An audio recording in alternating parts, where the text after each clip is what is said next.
Salam sejahtera. Sekali lagi Najib Tun Razak kena bahan apabila kantoi tipu data. Apa cerita? Nak tunjuk pertumbuhan ekonomi zaman dia bagus, Najib kantoi tipu data.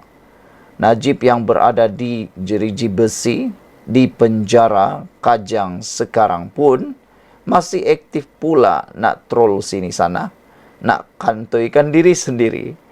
Niat nak memalukan kerajaan sekarang dan kerajaan selepas beliau. Tapi rupa-rupanya kedapatan kantoi tipu data. Apa data yang digunakan sangat dikata tipu ini? Paparan di akaun X, Datuk Seri Najib Tun Razak yang mahu menunjukkan cemerlangnya pertumbuhan ekonomi zaman pentadbiran bekas Perdana Menteri itu, akhirnya kantoi dianggap memanipulasi data.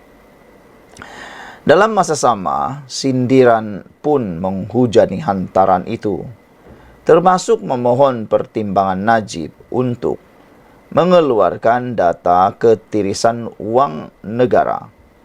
Angkara rasuah sewaktu era kerajaan diterajuinya untuk dibandingkan dengan zaman kerajaan Madani kini.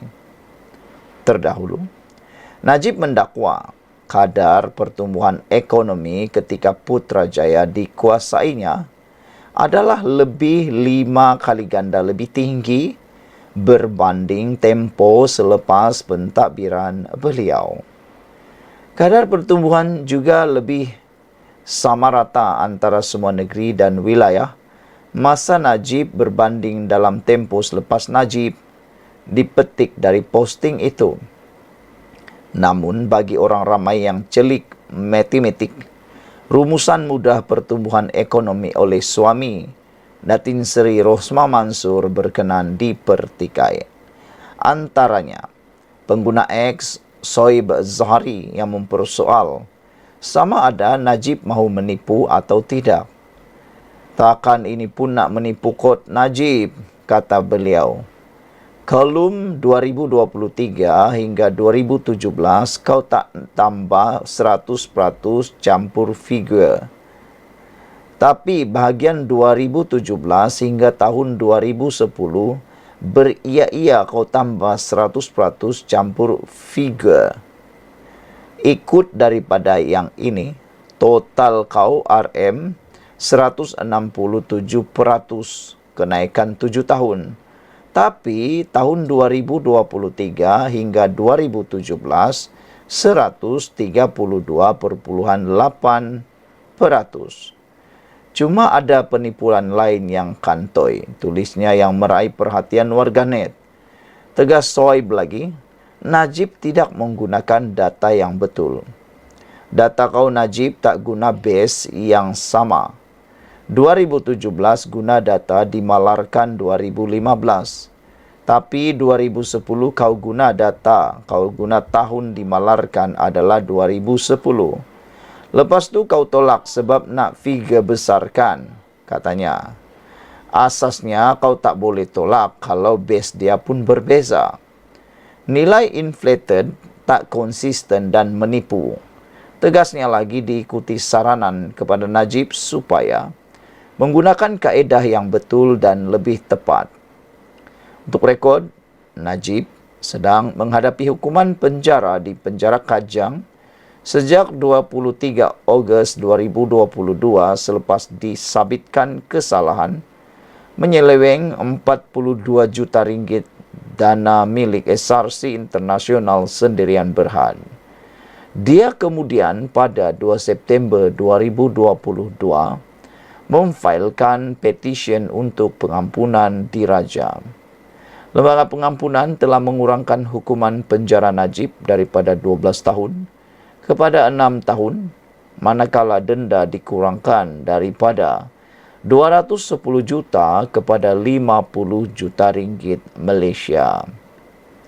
Saudara-saudara sekalian, data-data yang dikongsikan oleh Najib itu anda boleh peroleh di dalam akaun X tiada nama kata ditulis oleh Soib Zahari. Takkan ini pun nak menipu Kod Najib soal beliau. Sekian untuk kali ini. Jangan lupa tinggalkan komen anda, tekan butang subscribe. Kita jumpa lagi. Bye-bye. Salam sejahtera. Terima kasih kerana bersama dengan saya di Nazilin Unity Channel.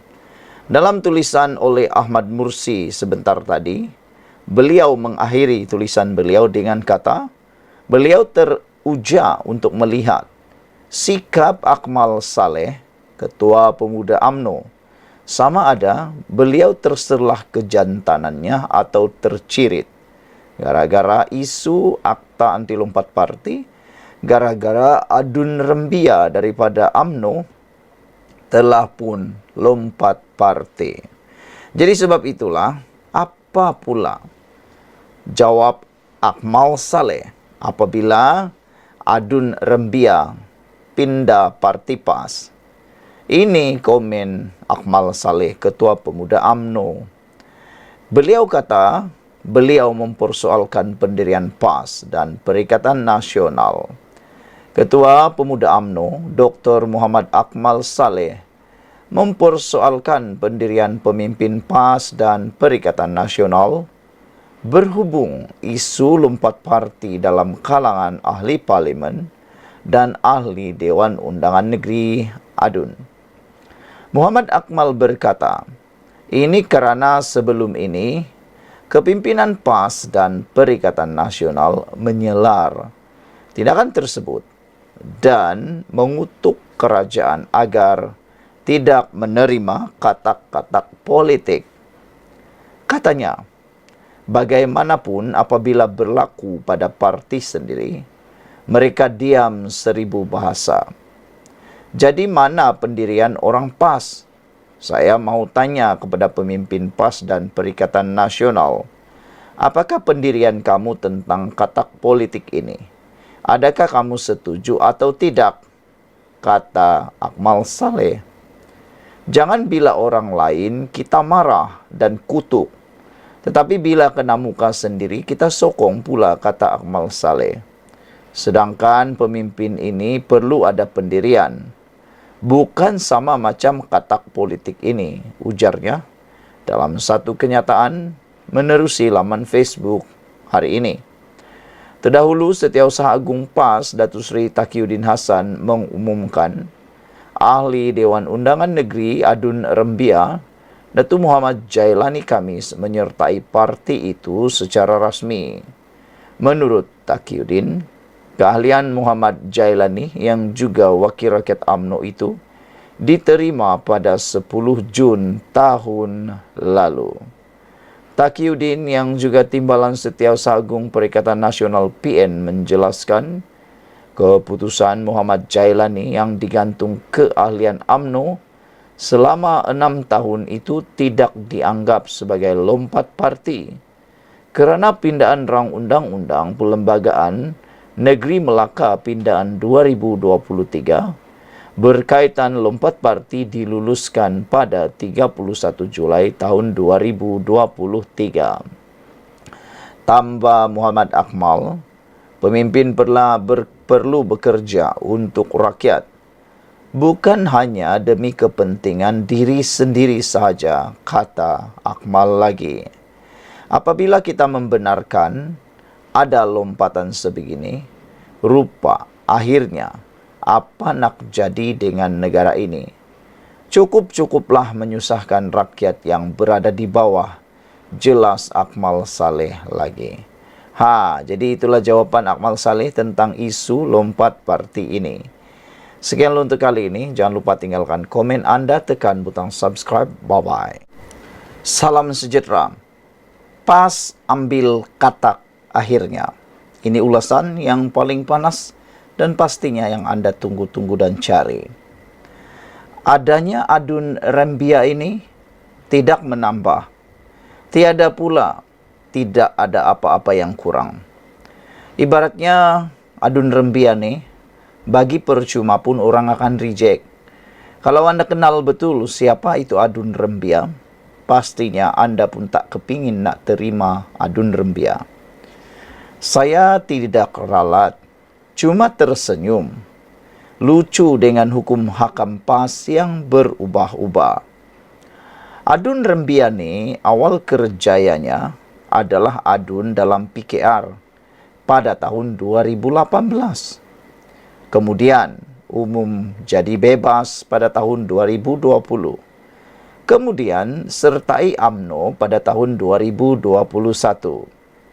Selepas itu, digantung 6 tahun kerana berkempen untuk Perikatan Nasional pada tahun 2023.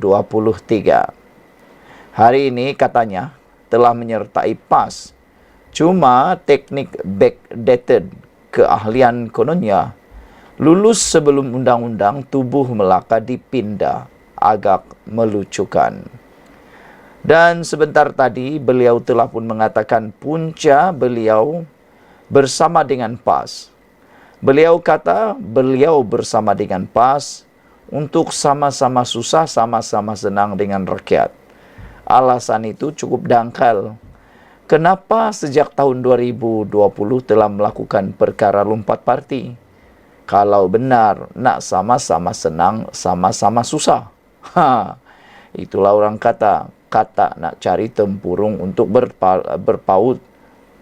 Keahlian UMNO adun ini digantung, bukan dipecat.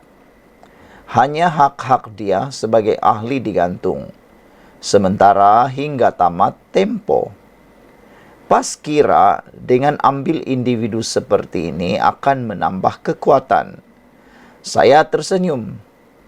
Kerana yakin satu masa nanti PAS akan gigit jari.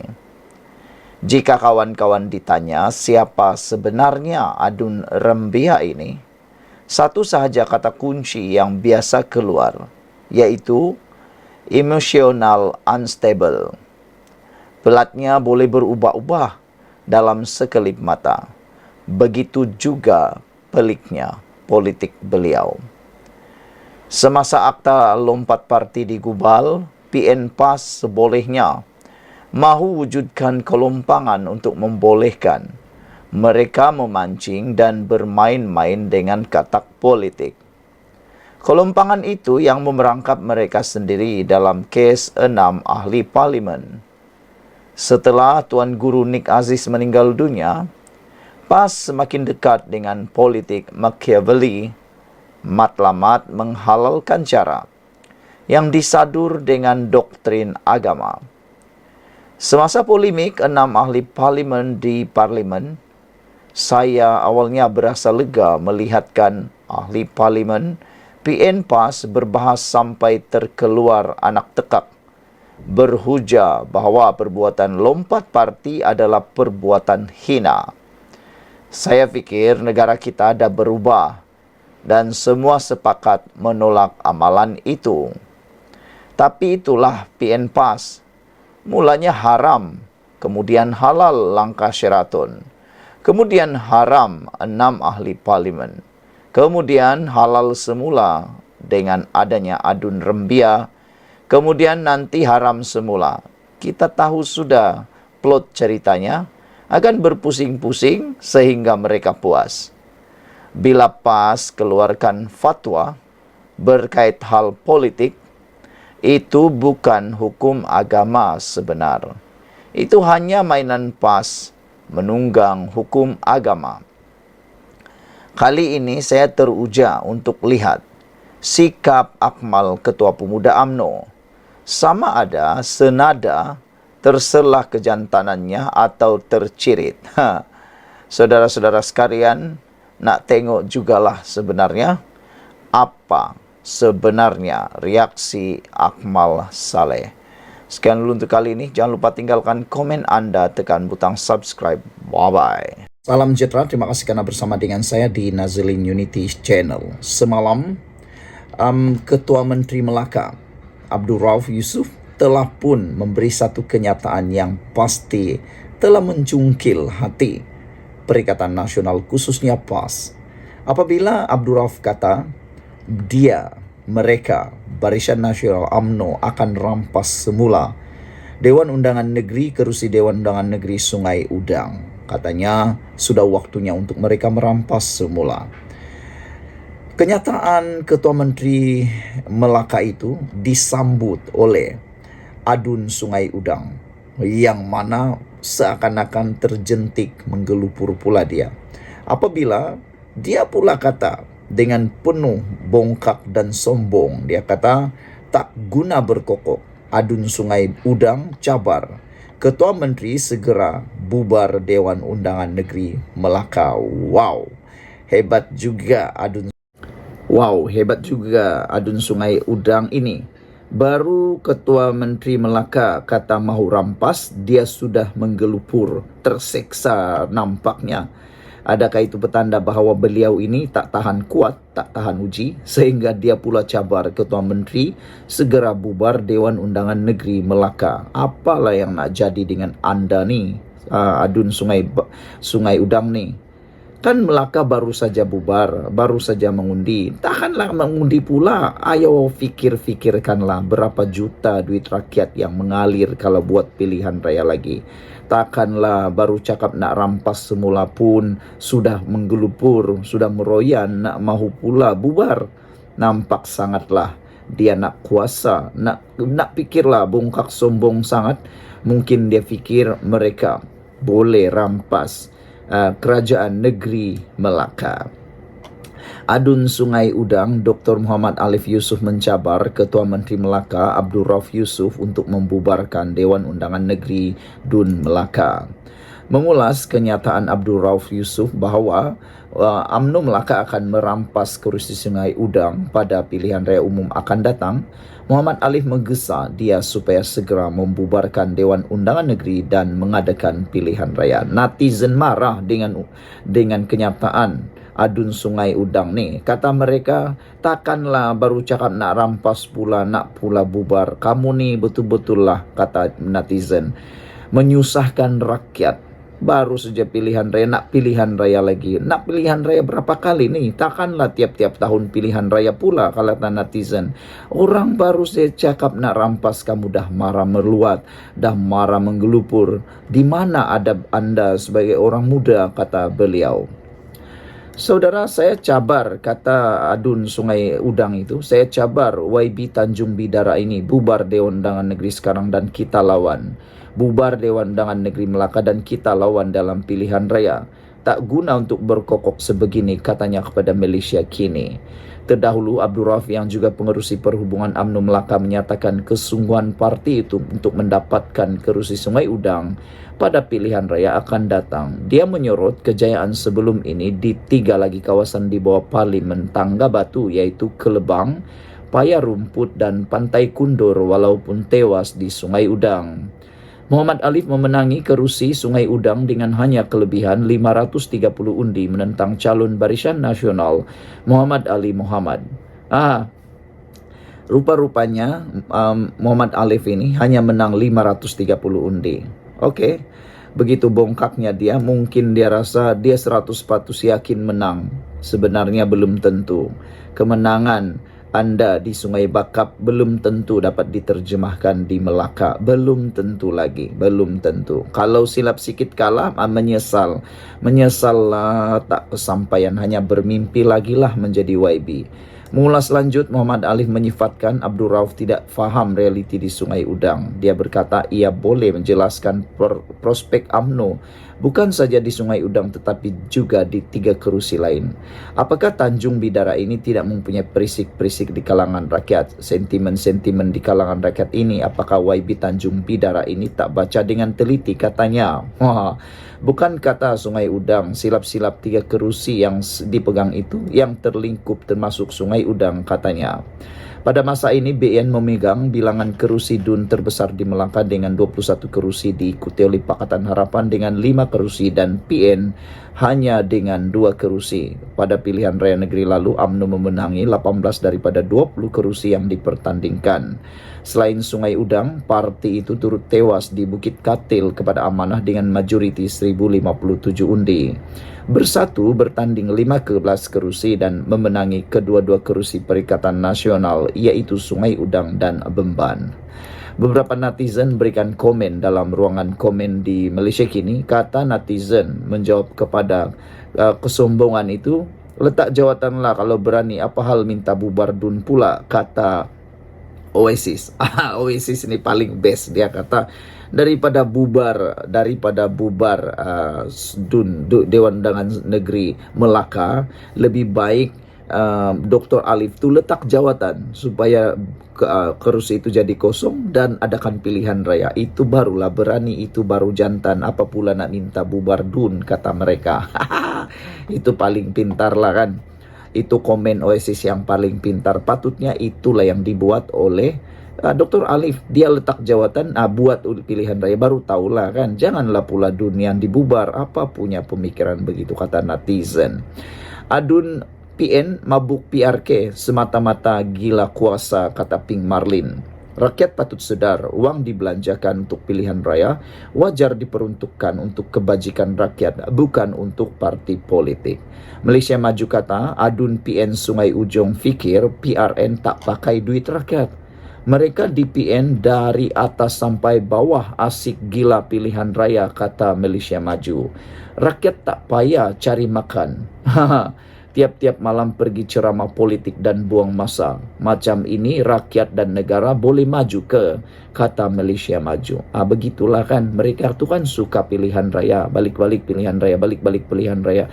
Itu yang saya cakap tadi dari awal. Kenapa nih mereka tak terfikirkah tentang rakyat nak cari makan, nak cari kerja, nak kerja, tak hadir pula ceramah dimarah, tak hadir ceramah pula nanti dikutuk, tak hadir ceramah silap-silap kena jadi pula macam-macam dakwaan, dapat pula dalil dan macam-macam. Itulah Pink Marlin kata Adun PN ni mabuk pilihan raya semata-mata gila kuasa. Ada juga kebenaran dia. Rakyat patut sedar, wang rakyat itu patut dibelanjakan untuk kebajikan rakyat dan bukan untuk parti politik, bukan untuk pilihan raya yang kerap hampir setiap tahun, kata netizen. Yang paling siok Oasis kata, yang ini paling saya tertarik, boleh membuka minda kita. Katanya, letak jawatan lah kalau berani, apa pula hal nak minta DUN bubar pula. Daripada DUN yang bubar, bagus kamu yang letak jawatan supaya boleh tengok sejauh mana dia boleh menang lagi 500 majoriti itu. Saya rasa dia akan kalah lah. Sekian dulu untuk kali ini. Jangan lupa tinggalkan komen Anda. Ikuti terus ulasan selepas ini.